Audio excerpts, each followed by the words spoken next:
UK, Canada, Australia തുടങ്ങിയ രാജ്യങ്ങളിലേക്കൊക്കെ നമ്മളെ പറത്തിക്കൊണ്ട് പോയി അവിടെ പോയി ഇഷ്ടംപോലെ കാശുണ്ടാക്കി സുഖിച്ച് ജീവിക്കാമെന്ന് വിചാരിക്കുമ്പോൾ നമ്മൾ ഇതും പറഞ്ഞ് പറ്റിച്ച് കുഴിച്ചടിച്ച് ഇഷ്ടംപോലെ കാശുണ്ടാക്കി സുഖിച്ച് ജീവിക്കുന്ന ആൾക്കാർ നമ്മുടെ ചുറ്റിനുണ്ട് കേട്ടോ.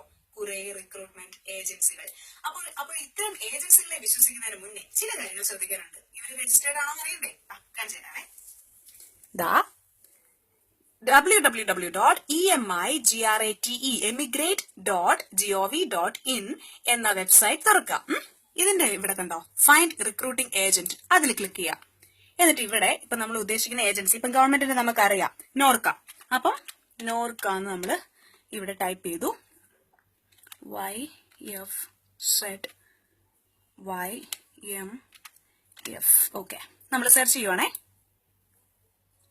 യെസ്, ഈ ഏജൻസി രജിസ്റ്റേർഡ് ആണെന്നാണ് ഇതിന്റെ അർത്ഥം.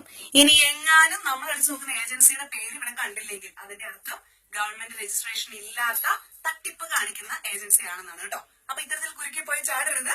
ഇനി കൂടുതൽ വിശേഷങ്ങൾക്ക് റേഡിയോ മിർച്ചി 98.3 FM സംഗതി ഹോട്ട് ആണ്.